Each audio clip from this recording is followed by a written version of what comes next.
What's up everybody, today in the shop I have this 2006 Chrysler 300c.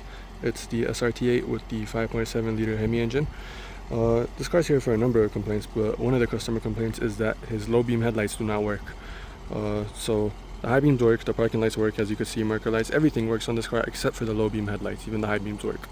So what I want to do today is address that, and then I might turn this into a multi-part series where we address the rest of the complaints. Let's get started.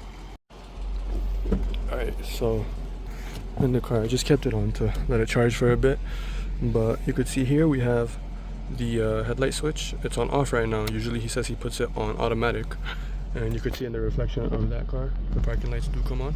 But let me switch it to on. So now it's on. Parking lights are on, but the headlights are not on. They should be on right now. And if I flash the high beams, you could see high beams work, but the low beams still do not come on. Alright, so that's the customer complaint confirmed. Now let's go ahead and do some diagnostics.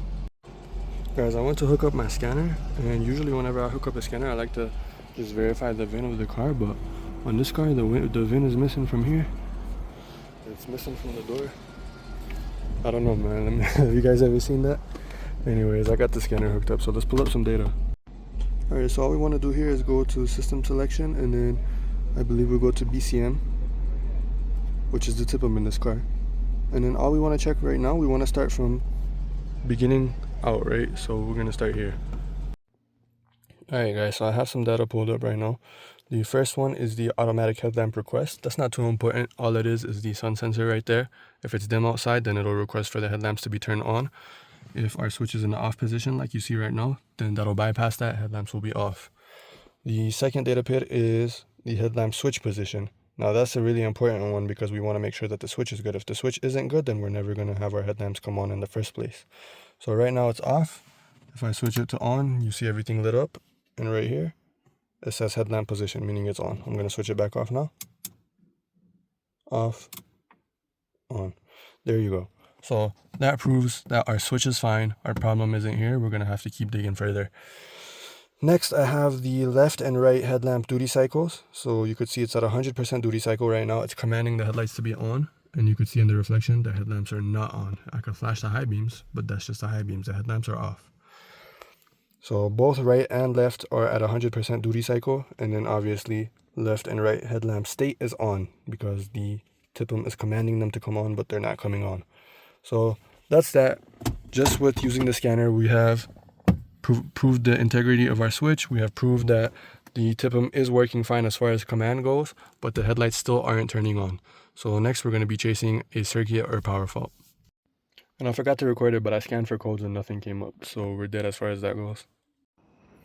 Alright guys, so I have the wiring diagram printed here, and it's pretty simple. We just want to take a simple kind of process of elimination here.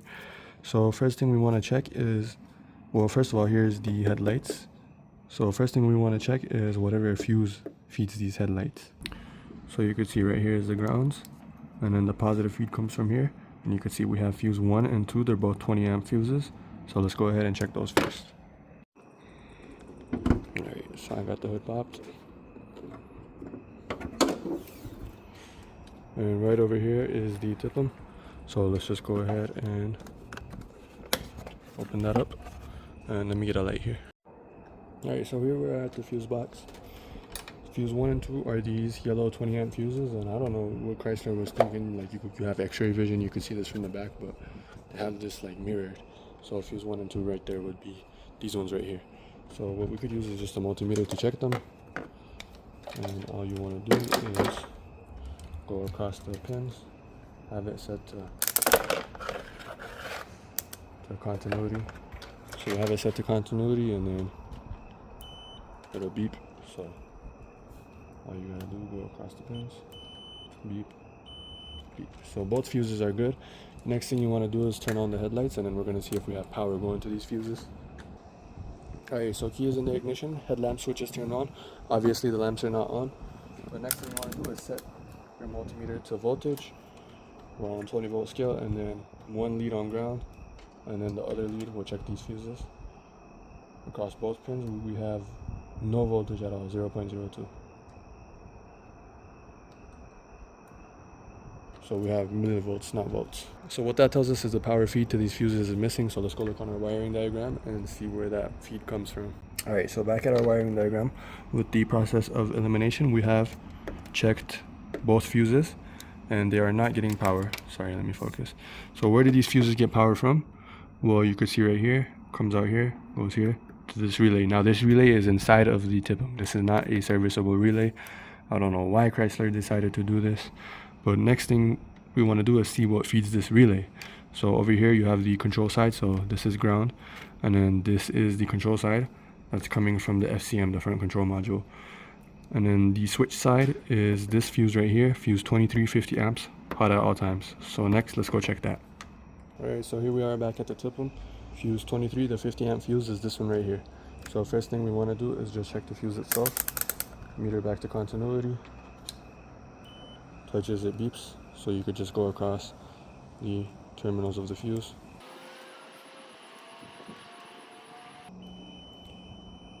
Meter beeping, fuse is good. So next thing we want to do is check if we have power at the fuse. So meter back to volts, 20 volt scale. One lead on ground. And then one lead on our fuse pin. And I don't know if you guys could see that, but we do have battery voltage right there. And then on the other side, of course, we have nothing. So we do have power here. Our fuse is good, but we don't have power here. So let's put this back in and let's go back to our diagram. Alright, so what did we find? So far, these fuses are good. This fuse is good, so the relay must be getting a feed, but the relay is staying open. So what does that leave us with? It leaves us with these grounds, G101 or G102. It depends which model you have. So early build is G101, and then except SRT8 would be G102. We do have the SRT8, so G101 as our ground. It's at the right front of the engine compartment. So we could go check that. And then we also have the control side of the relay, which is coming from the FCM, the right low beam driver. That is connector 2, pin 1, and then it goes back into connector 4, pin 12. So we'll check those. Alright, so in the engine bay, G101 right front of the engine compartment, you could see right down there.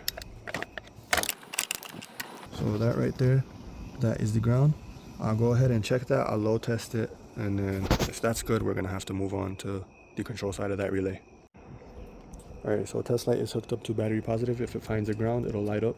So next thing I want to do is just go down to that ground and then see if I touch it, will the test light up. And you can see it does. I also tested it off camera at different locations on the bolt, on the eyelet itself, and the ground is good. So we don't have anything to be worried about there. Let's move on to the control side of that relay. Alright, so we've checked both fuses. We have checked relay fuse. We have checked ground. What does that leave us with? That leaves us with this wire, connector 2, pin 1. It's a white and tan wire coming from the FCM and then going back to that relay. So let's check the FCM output first. It's going to be connector 2, pin 1, white and tan. Let's go ahead and find that. Alright, so TIPM comes out pretty easy. I guess Chrysler knew that these are going to go bad so often that they wanted you to be able to easily replace it. A few pins and then it comes right up. So this is the FCM, this metal box right here, FCM, front control module, and then the black part that it's attached to, that's the TIPM. So this is connector 2, pin 1 I believe is what it said. On the bottom right here you can see white and tan. So I'm going to go ahead and probe that and then we'll test it. Alright, so connector 2, pin 1 right there, back probe. Don't worry, I'll seal that up. But now we just want to check power going to that. And if you look on the wiring diagram, how that knows to turn on is these two communication lines. These are CAN lines. So these come from the headlight switch. Send a request to the FCM to turn on this wire, and then this wire will come on or off based on the headlamp switch request. So let's check that. Alright, so I'm going to set my multimeter back to volts, and I have an alligator clip on one end. I'm going to hook that to ground. And then on this end, I have a banana jack connector, and I'm going to hook this one to the pin 1. So just connect that, and you can see we have battery voltage. So up until the FCM, it's good, and I also want to load test that with the test light. Now that's just a control wire, so don't expect it to be carrying too much current, but we could still test it. Oh, this thing has plastic in it. Let me... Alright, so you can see that wire is capable of carrying a load. So let's keep going. Alright, so the wire outputting to our relay is good, but what about the input to the relay? So you can see it goes from one pin to another. So let's trace that pin down. This is going to be connector 4, pin 12. It's going to be a white and tan, the same white and tan wire. So let's go ahead and find that. Alright, so I went ahead and probed pin 12 or whatever it was, the white and tan. Sorry, I couldn't get good footage of that. This is a really tight connector. So I'm going to hook my multimeter back up to battery ground. Alright, so multimeter on battery ground. If that wire is good, then we should show battery voltage 12 volts on this end. So let's plug this in. And we have 12 volts. So up until here, everything is good. Let's go check on our diagram and see what else is left. Alright, so back to the diagram. What we just checked is that from the FCM we have feed all the way to pin 12 on the actual TIPM. Pin 12 is what feeds the relay. So what does that leave us with? We checked everything. We checked the fuses, we checked the feed, we checked the ground. That leaves us with the relay itself inside of the TIPM. Now unfortunately, that's not a serviceable relay. So what can we do in this situation? First thing I want to do is, first of all, I want to load test the pin that we just checked, and then I want to test the headlights themselves. We could feed them power using a fused jumper, and that's going to eliminate a huge process of our diagnostics because we can ensure that the wiring integrity from the TIPM all the way to the headlight is good. So let's go ahead and do that real quick. All I'm going to do is just pull out one of the headlight fuses because I only want one of them to come on right now. And this is a fuse jumper with a 30 amp fuse, and these headlights take 20 amps. So I'm just going from battery positive to the headlight. And you can see the headlight comes on. So what does that tell us?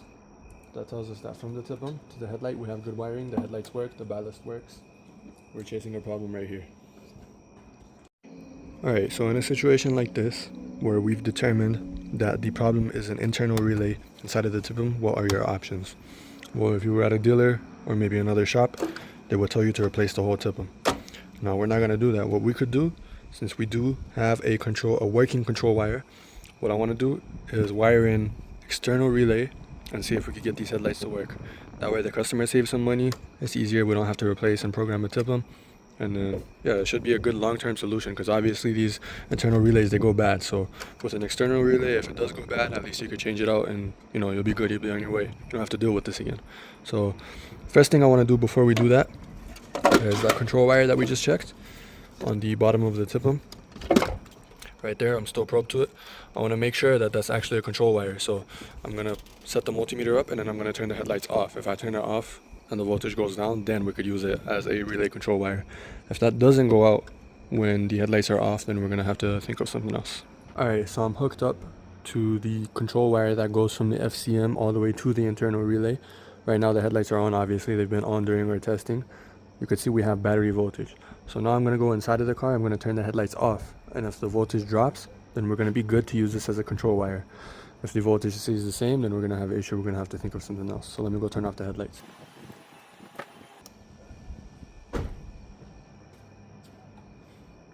Alright, so I switched the headlights off, and you could see we're at 10 volts. Now that's an issue because 10 volts can still be enough to trigger a relay. 10 volts can still be enough to turn on our headlights. So what do we do here? Well, I'm going to show you why a multimeter can be misleading. You need to always use a test light for these type of things. So I'm going to hook this test light up one end to ground. And disconnect our multimeter.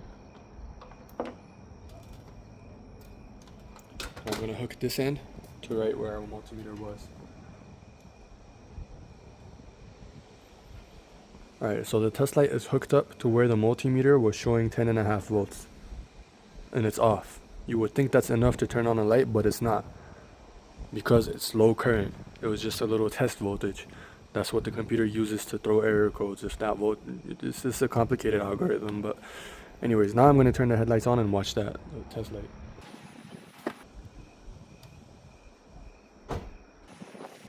There you go. You can see with the headlights on, Now we have 11 volts, which isn't much more. It's just 1 volt extra, but we have the current required to turn that test light on, meaning we also have the current required to turn on a relay. So now we have to find what pin goes out to the lights, the output pin to the lights, and then we could wire in our own external relay. So let's go ahead and do that. Alright, so here we are at our wiring diagram, and you could see that if this relay was working and this contact closed, we would feed an output to connector C4 pin 1, and then pin 1 would go to connector 14 on pin 14 on connector C1, and then that would feed the 2 fuses and then our headlights. So what can we do? We could wire an external relay and feed either connector C4 pin 1 or connector C1 pin 14. So let's go find either of those pins, and then let's go do a little test setup. Alright, so I have a probe on connector 1 pin 14, that's the white and orange wire that feeds the headlights. And then over here I have a fuse jumper. So all I'm going to do is connect that here, and if I touch this to a battery positive source, both of the headlights should turn on. Now this is only a 30 amp fuse, so I'm hoping that's enough and I don't blow it, but we'll see, and then I'll show you the actual headlights. Alright, it worked. Let me back up the camera so you guys can see that. Alright, I'm just going to touch this to battery positive and watch the headlights. They both come on nice and bright. So now we know we could use that pin for our relay output, we could use the other pin for our relay control, and then we just need a battery positive and ground source. So let's go ahead and put together a quick little test setup, see how it works, and then we can make it permanent after that. I just wanted to show you what relay I'm going to use. I have a bunch of these. This is a fuse relay, so this is perfect. We could install a 50 amp fuse in that fuse slot, and then that'll protect the whole circuit. So this side will be ground, and then this side will be from battery positive. This will be the control side coming from that pin right there, and then this will go out to our headlights. So if this is going to the control pin and that control pin turns on and off with the headlamp switch, then our headlights should also turn on and off with that switch. So like I said, let's set up a little quick test without making it permanent, and then if it works, we're going to make it permanent. Alright, so I just want to show you our little proof of concept setup here. So this is the relay. We have a 30 amp fuse installed. I need to go look for a 50 amp fuse. I'm not sure if I have one. Anyways, we have black pin going to ground. I just have an engine block ground. And then we have the white pin that's coming from our FCM control. So when the headlight is switched on, this white pin will get voltage. When it's switched off, this won't get voltage. And then we have the battery feed coming from battery positive all the way into the relay. I wish I could use a thicker wire, but I don't have one. I need to buy more wires. And then finally we have the output going from the relay all the way to the headlight pins that we tested earlier. So I'm gonna put the camera up, I'm gonna go in the car, I'm gonna turn it on. I don't want to do it for too long because this wire is too thin, but this should prove whether our concept will work or not, and then I'll make it permanent afterwards. Alright, camera's all set up. I'm gonna go in the car, turn on the headlights, let's see what happens.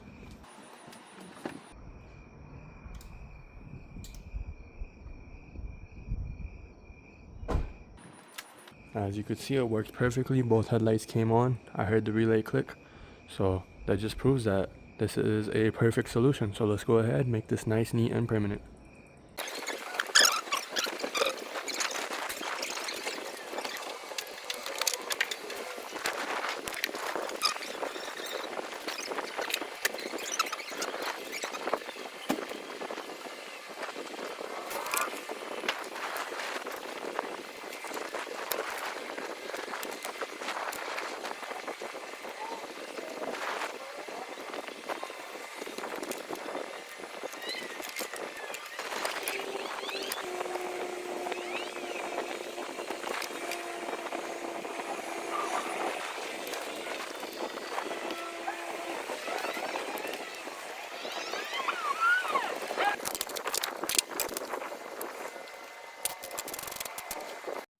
Alright, so I got the relay wired in, so let me show you the setup. Here is the fused relay. Black wire is ground, and I have it going to the factory eyelet over there, or the factory ground bolt. And then this blue is the output to the headlights. Sorry, this is the input from the FCM. And then this red is the output to the headlights right here. And then this right here is battery positive. This is what feeds the headlights when the relay is closed. You could see here I used heat shrink solder joints, so these are nice and waterproof. And then over there you guys saw I soldered it, and I have it wrapped up with tape, and I'll make this more tidy too before we're done. So right now I just want to go test it, make sure our setup works. So headlights switched to on, and as you can see they are both on. So that's a success. I'm gonna let this run for a few minutes to see if anything gets warm, anything gets hot, and if not, we will be good to go. I'm gonna tidy this up, zip tie it, make it look all nice, and we should be done.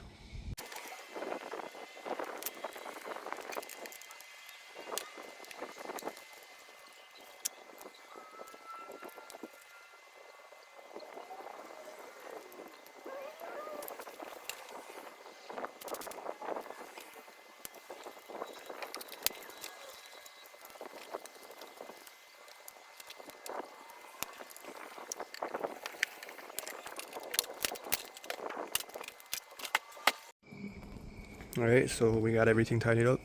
This is the positive feed to the relay, and this is the new headlight fuse. So now there's a total of 4 headlight fuses, and then the ground is coming from the factory Chrysler ground point right there.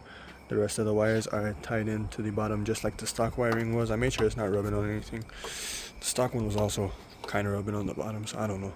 But the way I made it is, if he ever wants to fix this properly, if he ever wants to replace the tip and do this properly, he completely could. He just has to remove this, remove the ground, remove those 2 wires, and that's it. This thing will be stock, and he could just replace the tip and it'll be good.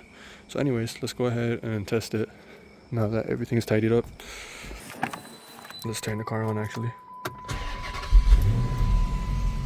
Let that battery charge a bit. It's been on this whole time. And headlights on.